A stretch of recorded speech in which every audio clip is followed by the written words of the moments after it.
किसी को जमीन का पट्टा दिलवा सकते हैं, किसी बहन बेटी की सरकारी खर्चे पर शादी करा सकते हैं? नहीं, बिल्कुल नहीं। अभी नेताओं की बात चल रही थी, जब नेता गुंडे वगैरह पैदा करोगे तो उनको दूसरे के सामने झुकना पड़ेगा। आरक्षण के मुद्दे पर किसी नेता का अब तक बयान आया?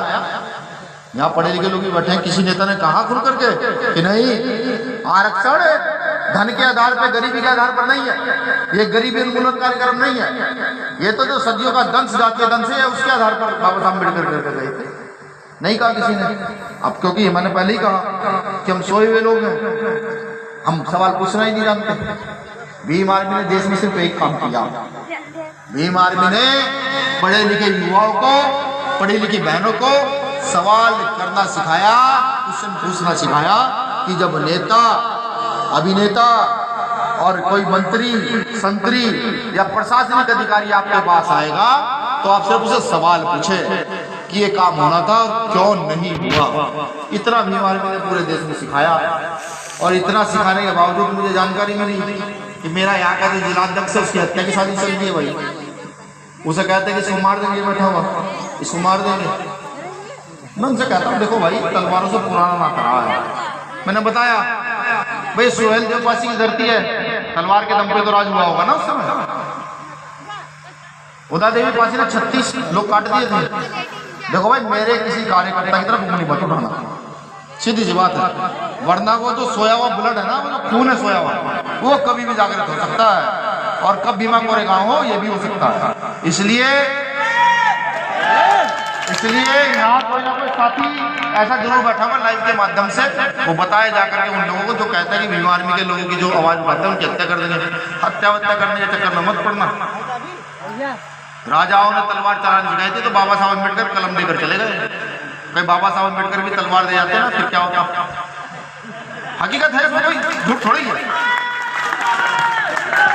भाई बड़े बुजुर्ग बैठे हैं, मैं झूठ थोड़ी बोल रहा हूँ। भाई बाबा साहब अम्बेडकर ही तो देकर गए ना, इसे देकर चले गए। अगर वो तलवार दे जाते फिर क्या होता? भाई बाबा साहब बहुत बड़े थे, पहले सिख बनना चाहते थे, सिख बन जाते, यहाँ ये कड़ा होता आत्मा, यहाँ एक कर्बान होती। भाई जिनके राजाओं ने, जिनके बुजुर्गों ने राज किया उन्हें इतिहास का पता न लगता, बिल्कुल लगता। और जब इतिहास का पता लगता फिर क्या होता? छोड़ देते हम अपनी जमीन को, नहीं छोड़ते ना।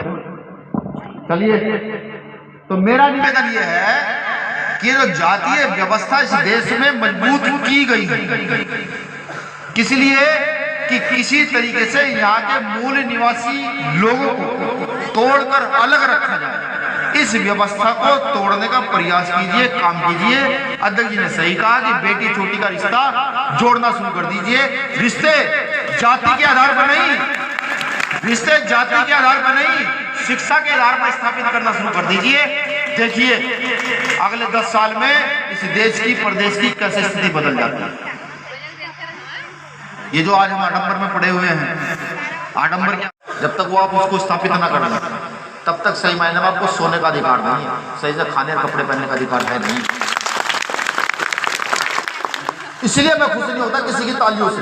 जब जिस दिन चंद्रशेखर आजाद भाई को मिलेंगे, आप आए कभी वो यहाँ, तो पूछिएगा उनसे, वो भी यही कहेंगे ना, जिनके पूर्वज राजा रहे हो ना और उनकी बेटियों के साथ गलत होता हो, उनके बुजुर्गों के साथ गलत होता हो, ऐसे लोगों को खाने और सोने का अधिकार नहीं है। अपना रात दिन लगकर अपने शासन सत्ता स्थापित करने का अधिकार है ऐसे लोगों का, और ये करना पड़ेगा।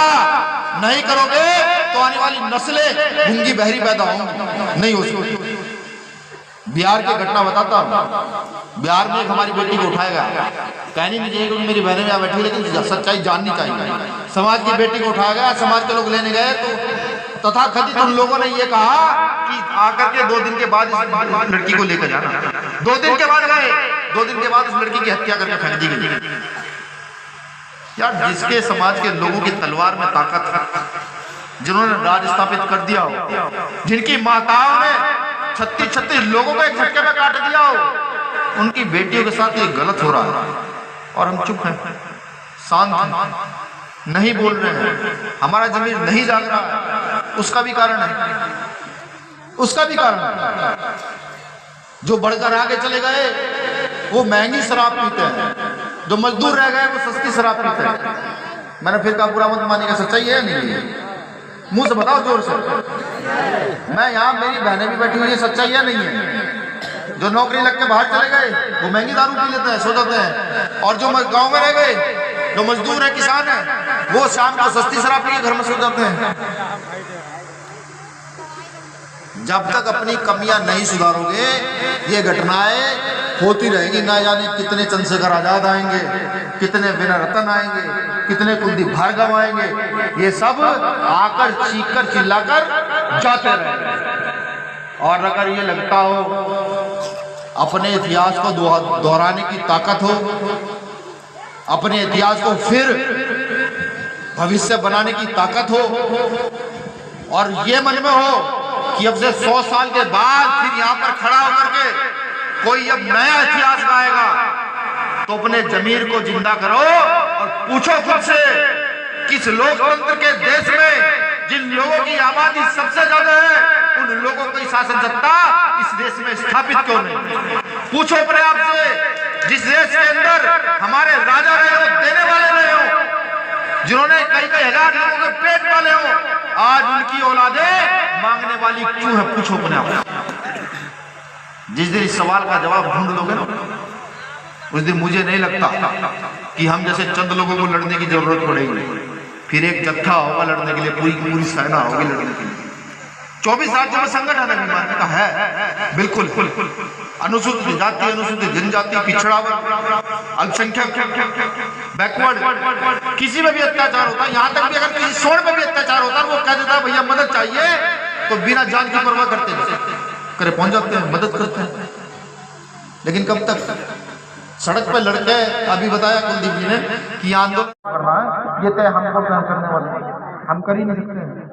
अगर कहीं ये लगता है कि बाबा साहब अम्बेडकर का कोई एहसान और कर्ज हम लोगों पर है, अगर कहीं ये लगता है कि नहीं अब समाज के अंदर ऐसे नौजवानों की जरूरत है जो उधम सिंह और भगत सिंह भी बन सकते हैं, और अगर कहीं ये लगता है कि समाज की बेटियों को भी आगे निकलकर इस समाज की रक्षा के लिए खड़ा होना है, तो फिर एक मुट्ठी बंद हो जाइए, बाबा साहब अम्बेडकर का नाम लेकर के इस देश से अन्याय अत्याचारों की शासन सत्ता उखाड़ कर फेंकिए और अपनी शासन सत्ता को स्थापित करने का काम कीजिए।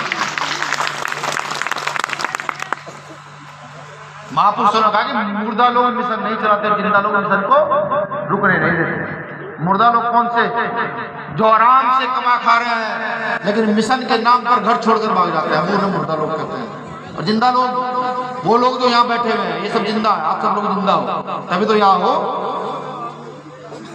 तो इस मिशन को मजबूत करने का काम करें।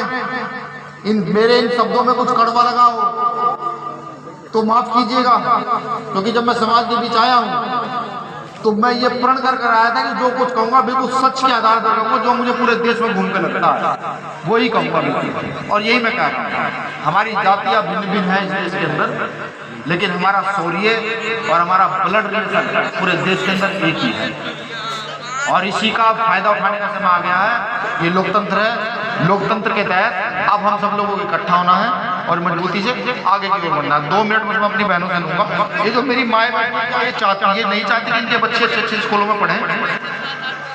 ये जो मेरी माएँ बैठी हैं, बहनें बैठी हैं यहाँ, जोर से बताइएगा, क्या नहीं चाहते कि आपके बच्चे अच्छे स्कूलों में पढ़ें?